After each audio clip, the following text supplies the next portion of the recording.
Voici comment trouver des documents sur un sujet avec Sophia. On accède à Sophia à partir du site web des bibliothèques. La recherche de base est un bon point de départ pour survoler la documentation et mieux cerner votre sujet. Cependant, cette recherche générale risque de générer un grand nombre de résultats plus ou moins précis, car vos mots-clés peuvent se trouver dans tous les champs de la notice. Titre, auteur, sujet, collection, résumé. Dans un second temps, vous aurez donc avantage à effectuer une recherche avancée par sujet, une stratégie beaucoup plus efficace pour repérer rapidement des documents pertinents.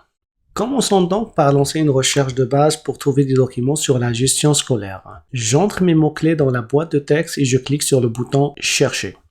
J'obtiens plus de 1800 résultats qui s'affichent dans l'interface de Sophia. Afin d'affiner cette recherche, je vais utiliser les filtres qui se trouvent dans la section de gauche. Le filtre par thématique permet de restreindre la recherche à un domaine ou un sous-domaine particulier. Sous le domaine éducation, je sélectionne le sous-domaine administration scolaire et organisation, car il correspond bien au type de gestion que j'étudie. Il ne reste plus qu'environ 450 résultats englobés dans ce champ du savoir. Notez que les domaines proposés sur le filtre thématique ne reflètent pas aussi bien le contenu des documents que les descripteurs sujets présents dans les notices. Aussi, la recherche par sujet s'avère plus performante pour répondre à vos besoins documentaires. Les ouvrages sur la gestion de classe ne m'intéressent pas. Je passe donc vite par-dessus. Mais un livre a retenu mon attention, Leadership scolaire de la recherche aux résultats.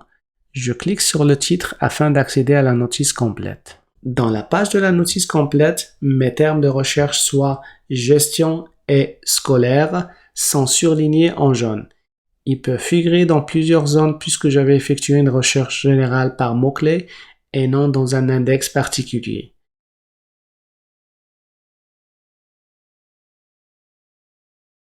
Ici, ils apparaissent dans le titre, dans la zone sujet et dans la zone contenu. Je prends en note les deux sujets attribués à ce document pour en représenter les notions principales, leadership en éducation et administration scolaire. J'enrichis ainsi mon vocabulaire en prévision d'une future recherche plus ciblée. En passant, les mots ou les expressions inscrits dans le champ sujet sont habituellement choisis dans une liste préétablie de termes qu'on appelle un index. Vous avez sûrement remarqué que chacun des sujets est cliquable. Un simple clic sur l'hyperlien du sujet relance la recherche automatiquement. Cliquons sur Leadership en éducation pour repérer uniquement les documents dont le champ sujet inclut ces termes. Nous obtenons environ 300 résultats. Observez que dans la boîte de recherche en haut de la page, les termes recherchés sont précédés des codes d'index SU, ce qui nous confirme qu'il s'agit bel et bien d'une recherche par sujet. À ce stade, nous pourrions toujours raffiner les résultats en utilisant les filtres. Par exemple, sous le filtre par langue, je sélectionne le français. Il reste alors une trentaine de résultats à analyser.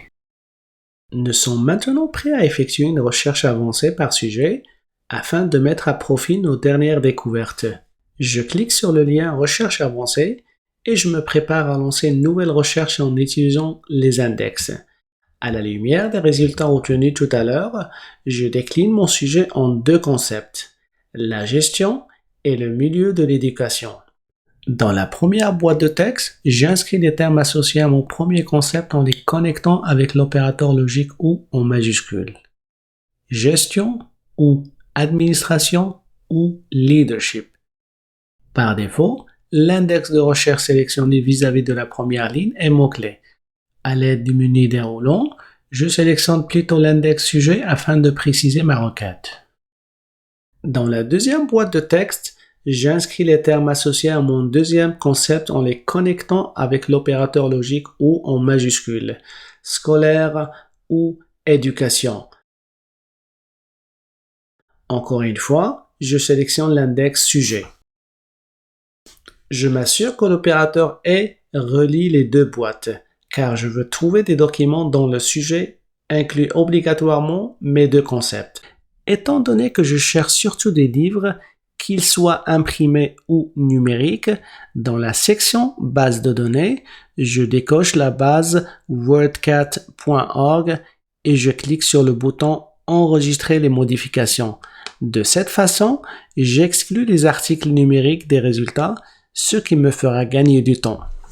Cette recherche avancée produit tout de même plus de 5600 résultats, mais j'ai l'assurance que les documents repêchés traitent réellement de mon sujet. Notez que dans chaque notice brève, mes termes de recherche sont surlignés en jaune dans la rubrique Sujet. Cela m'aide à juger de la pertinence des documents et peut m'aiguiller sur de nouvelles pistes. Supposons que je préfère me concentrer sur la gestion scolaire au Québec seulement.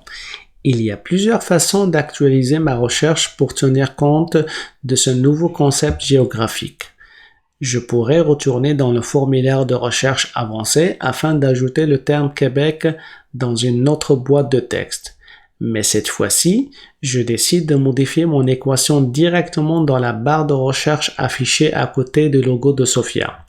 Pour ce faire, à la suite des deux premiers ensembles de concepts entre parenthèses, j'ajoute l'opérateur logique et en majuscule.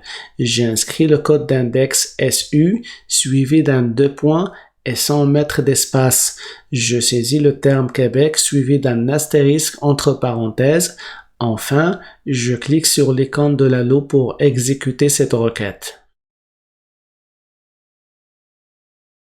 Je passe ainsi de plus ou moins 5600 à plus ou moins 600 résultats. C'est le principe de l'entonnoir. Plus je précise ma recherche, que ce soit par l'ajout de mots-clés, par l'utilisation des filtres ou la sélection de l'index sujet, plus j'augmente la pertinence des résultats tout en diminuant leur nombre. Essayer cette stratégie, c'est l'adopter. En complément, vous pouvez lire notre guide d'utilisation.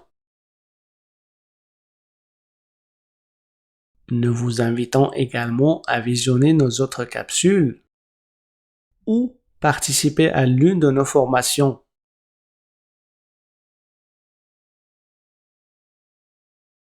Et surtout, n'hésitez pas à consulter votre bibliothécaire.